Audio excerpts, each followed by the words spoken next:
Here's a brief look at my layout, which is a work in progress. I was about to make some kind of switching layout with that FEC SD40-2 and those sample cars, as well as my custom built mocks. But unfortunately, a problem with the speed regulators prevented me from doing so. As you can see, this is my bridge with a gradient per section of 32 studs until you get up to the top. You can see my Florida rock hopper hiding in there. It's my gas station, my flat part with staves, and the future scrapyard. And all the way out there is my Starbucks and my cell tower. Now, the purpose of the video is to actually give a little how-to as to how to make your public works department for your city. Which will not be using the switching layout because it is long haul power. And here's a completed view of practically most of the things, and there's my work in progress CSX Jiva. I should have a how-to on that very soon. Alright, so the first thing you want to do is grab 10 cylindrical 2x2 elements and stack them up really quickly. This is your vertical section of the mast arm.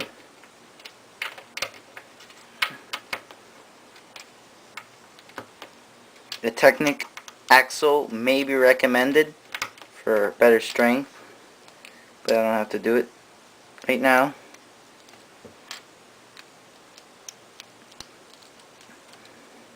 And once you get to the top, you want to put a 1x2 tile, because you're going to be snotting, and a 1x2 with the railing just for a little bit of added strength. And to do the horizontal section, you want to grab a 2x2 round plate, put a couple of 1x2 plates or a 2x2 plate, but when I built this was available. And you're going to need 4 1x1 headlights for this particular section.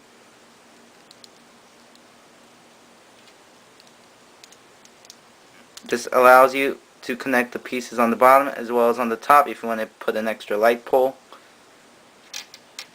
And then you can attach that to this thing, and you have your installation of the vertical support stanchion of a mast arm traffic light.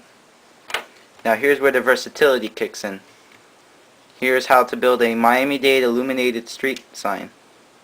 You grab a round brick and then you put a 1x1 headlight, a couple of those, and you put a 1x2 brick in the back because they haven't made these half curves yet. Now I recommend using a 1x2 plate, but for this I had a pair of 1x1s available, and then you can practically put a 2x4, but here I have 2x2s, and 2 green 1x4 tiles to represent the 6 foot by 2 foot illuminated sign. And the other one, because the back of these is black steel, and here I'm using some black elements to capture the realism. My sections dictate that this section is 4 bricks high with 2 additional cylindrical bricks, and that's 1 module, if you would.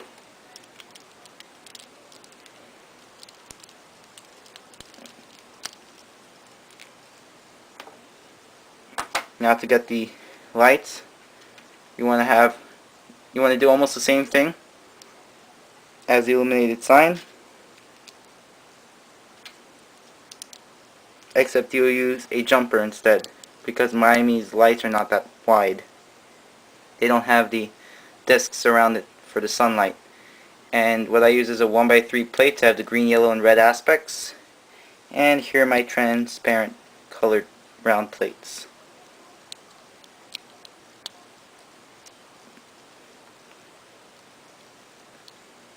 And you can rotate this around to be vertical or horizontal, and you can have it on the right side or the left side of the pole depending on your installation.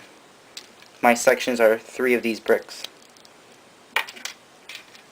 Let's do this times 2, because Miami's lights are rarely ever single.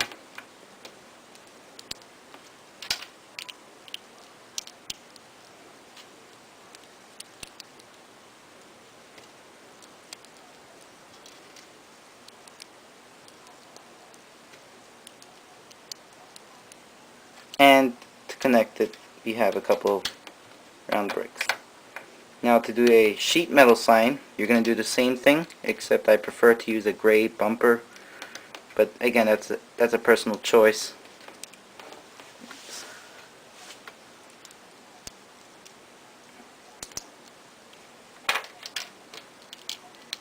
and you'll put the 2x2 white tile, and you can decal it if you wish in the middle. And then here's just a personal choice to extend the pole. And there you have it, modular traffic lights.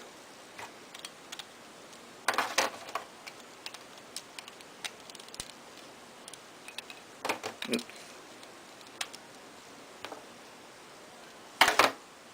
And here's my street signs, which are a Fabuland post, a clear minifig head, a round dish, and a round 1x1 plate. That's a stylistic choice on top. And here are my pedestrian signals: a trans red, a trans green cheese wedge, 2 black 1x1 plates with the clips, or you can have the double plate, the 1x2 plate with the 2 clips as a newer piece, and then a modern sign pole which is available on Lego Digital Designer. The lamppost and this were mostly devised using Lego Digital Designer components. And that's it for today's section. Next I'll be showing how to do the cell towers and the radio towers.